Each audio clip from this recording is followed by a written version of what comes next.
Positif yang terjadi ini, sahabat-sahabat Nabi ini mendapatkan energi positif dari Kanjeng Nabi. Tetapi ketika tidak adanya Kanjeng Nabi, maka terjadilah pecah kongsi tadi. Nah, ini apakah mungkin yang saya tangkap ya, apakah energi itu menjadi hilang lah, atau katakan ketika agama kepada konteksnya kepada kekuasaan, maka ini jelas-jelas akan kacau dan terpapar. Itu yang pertama. Dan yang kedua berkaitan dengan puisi kemarin sebetulnya, tentang kemandirian. Kemandirian itu seperti apa gitu ya? Hakikat kemandirian. Hakikat kemandirian. Iya, hakikat kemandirian. Ya. Oke. Korelasinya dengan tadi ihdinas shiratal mustaqim, bahwa sesungguhnya kemandirian dalam kaitan ihdinas shiratal mustaqim ini adalah jiplak, gitu, penjiplakan terhadap sesuatu yang seperti itu gitu. Iya. Begini, saya jawab yang kedua dulu. Oke. Yang dimaksudkan kemandirian itu bukan berarti kita hidup sendirian. Bukan. Karena manusia itu melekat dan tidak bisa dihilangkan, bahwa sifat melekatnya adalah interdependensi, saling ketergantungan manusia dengan yang lainnya. Kita tidak bisa memproduksi, menghasilkan sesuatu untuk memenuhi kebutuhan kita sendiri, nggak bisa sendirian. Sehingga pada zaman primitif saja sangat sederhana, belum ada manajemen, belum ada leadership, nggak perlu undang-undang, nggak perlu apalagi peraturan. Yang penting standarnya yang paling kuat, paling perkasa jadi suku, kepala suku. Cukup dia punya kewibawaan, tinggal tunjuk sana, tunjuk sini, ngasih job description kepada sukunya, kamu berburu, kamu masak, kamu bersih rumah, kamu jaga rumah, ngasuh anak-anak, selesai. Simpel sekali kok. Iya kan? Ketika sudah menjadi suku. Nah, ketika sendirian, ya kalau orang sendirian ya nantinya apa namanya tuh? Sarsan. Hidupnya dengan singa, dengan gajah kan gitu. Ya, makan juga daging mentah kan gitu.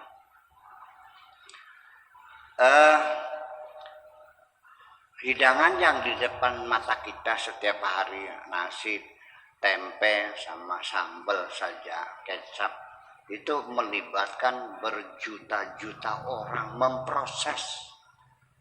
Iya kan? Nggak bisa. Jadi kemandirian itu adalah bukan mampu hidup sendiri, tidak.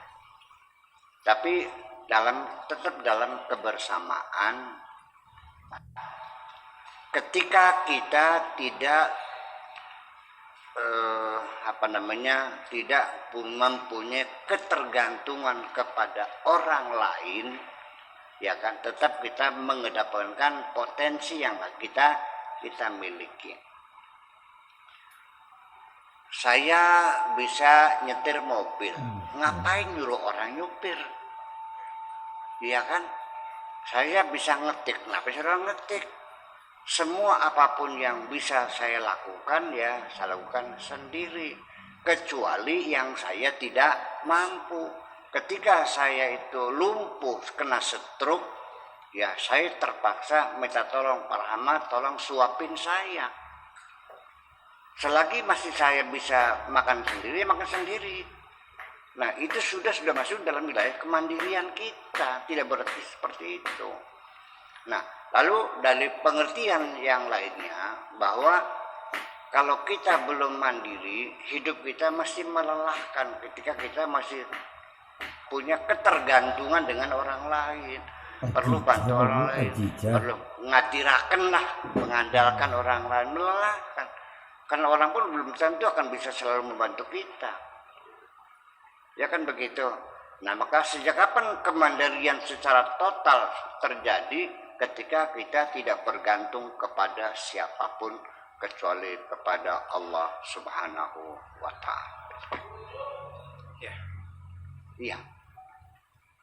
Jadi independen, sebagai independen itu ketika dia tidak bergantung kepada siapapun, hanya kepada Allah. Adapun kepada orang lain sifatnya adalah reciprocal. Setiap kita menyuruh orang, ya kita kasih imbalan dong. Ketika orang perlu begitu, kita bantu ya. Punten Mamudi, ya tolong melaksanakan mobil, ya dibayar dong, masa gratis-gratisan. Ya kan begitu. Mamudi perlu uang, saya perlu tenaga, kan gitu. Disitulah imbal balik yang indah. Itu namanya kehidupan bermasyarakat. Nah, apakah itu kemandirian? Iya, kemandirian. Dalam artian saya bisa membiayai kehidupan saya sendiri. Itu aja persoalan. Jadi pemahaman kemandirian seperti apa? Yaitu perlu kita uraikan seperti ini. Di dunia ini, apalagi manusia, negara saja, kita pernah mencoba berdikari. Zaman Bung Karno berdiri di atas kaki sendiri, peduli dengan Barat. Ada urusan Amerika, ganyang Malaysia, ganyang Amerika, kan gitu. Kita keluar ke PBB, kelaparan kamu nih. Iya. Karena negara kita tidak bisa menghasilkan komoditas-komoditas yang menjadi kebutuhan kita.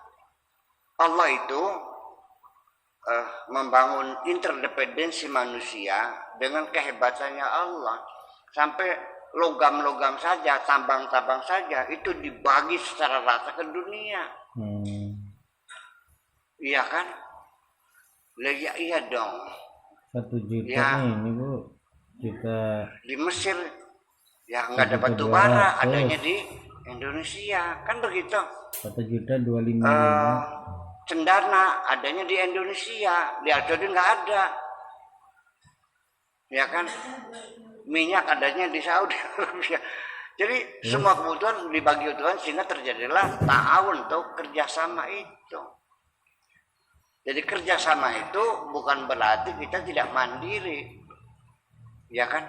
Karena apa yang kita dapatkan ada imbalannya. Yang gratis-gratisan hanya dengan Allah Subhanahu wa Ta'ala. Saya kira itulah definisi kemandirian itu. Ya. Terus yang kedua, tentang sahabat Nabi dulu yang selalu dalam lingkaran Kanjeng Nabi ini paling tidak akan mendapatkan energi positif Kanjeng Nabi.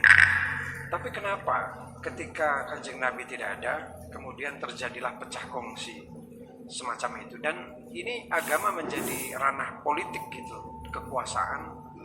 Kenapa sih? Apa Kanjeng Nabi mungkin dulu tidak mengajarkan semacam itu? Atau energi positifnya kemana gitu? begini,